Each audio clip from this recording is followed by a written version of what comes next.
Hey, what's going on, guys? It's Pac-Man Jones with Savannah Seaport News, and today I just want to give you guys a bit of an update. I did this story a while back, the double shooting that happened off of West 32nd and Jefferson Streets that ended up off of Victory and Barnard Streets. The double shooting that happened that killed the lady Stephanie Smith, nicknamed Monique, in this picture I'm showing you guys.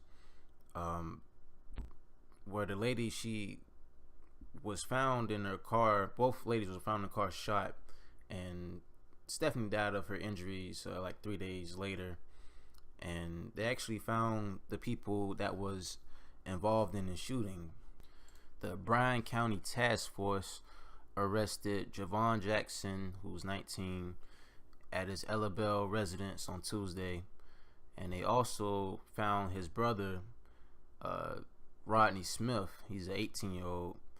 I said he found him around the Regional Youth Detention Center in Savannah, and they was charged and taken to the Chatham County Jail for malice murder. And Washington, Eboni Washington, the female that's involved in it, is 23. She's arrested for felony murder. That was Savannah's 37th homicide. Since then, we had, well, now it's 41 homicides, so we've jumped a bit. And I wasn't going to cover it until I looked it up on Facebook. You know, of course, you can find anything on Facebook. And when I looked on Facebook, you know, I just wanted to search the female's name, see if any names pop up. And sure enough, I see the lady Ebony's name, and I see where people are tagging her in posts where free her. She wasn't in the car when it was gunfire or something like that. And I also seen other posts where she was basically they all knew each other. I mean, I guess they were friends. I'm assuming that they were some type of associates. I mean, they look like they hung out. I mean, I've seen several posts of where, hey, you know, let's come hang out and, you know, stuff like that. But it was a situation. This is a situation where the so-called shooter knew the victim. So this is a situation where everybody knows each other. You know, there's no strangers in this, maybe except for the two guys. You know, I don't know where they come from. Well, if they associated with this Ebony person. But like I said in the last video, man, be aware of who your friend. I posted this. I posted a status like this on Facebook, man. I make people define the word friend before they want to be my homie, you know. So you gotta really know who you're around with. Now, there's people on Facebook, you know, defending her, saying that she wasn't in the car or whatever. You know, I don't know that. I wasn't there, obviously, but it's on the Chatham County Police if they can prove evidence. If not, you know, maybe she wasn't. But I mean, yeah, like I said, man, be aware of who you call your friend, because it could be good one day and, you know, shit can get ugly. And also in my next piece of news, Savannah police have arrested 2 women for a child abuse incident. The incident happened on September the 5th after the father reportedly arrived to the residence to visit his 4-year-old son. They say the father was greeted by the mother of the child, Jill Love. In this picture I'm showing you, she's 32, and at her sister's house, Amy Sanders, off Waycross Road. Initially, she didn't want him to get close to the residence, but he made his way past her, only to find his child bound using the crab trap and a line, as well, industrial tape, I guess like duct tape, placed over his mouth. And the father, he was able to remove him from the trap and the tape, and got him from away from the house, and the child reported with physical injuries, but it is in good condition, so that's good. And they arrested these stupid motherfuckers. They're charged with felony cruelty to children in the first degree, and it also says that she was serving time on an unrelated charge. So, and they also they found this stupid bitch out of a grocery store off of Ogeechee Road, Highway 17. The only grocery store that I know on the 5700 block of Ogeechee Road, that's Kroger. So they found her car in that parking lot, and they only to find her hiding in the men's bathroom, I believe, in the grocery store, and she's charged with felony cruelty to children. And man, like I say, man, some people shouldn't have children. Some people shouldn't be eligible to even have fucking kids. I mean, you should have like a standardized test for guys and girls to see, are they even applicable to even be a kid, because some of these motherfuckers don't know anything to do or anything to be a parent. These motherfuckers don't know anything. I mean, and I see cases like this happening, black and white. So it's just stupid motherfuckers, man. I mean, you gotta know how to treat your children. Even if you're trying to discipline your child, you can do things way better than what these stupid assholes done. So yeah, I hope they go in jail for a very long time. Stupid fucks. And then my other piece of news: on Wednesday, the Savannah Civic Center was packed with 100 people for the food truck rollout meeting.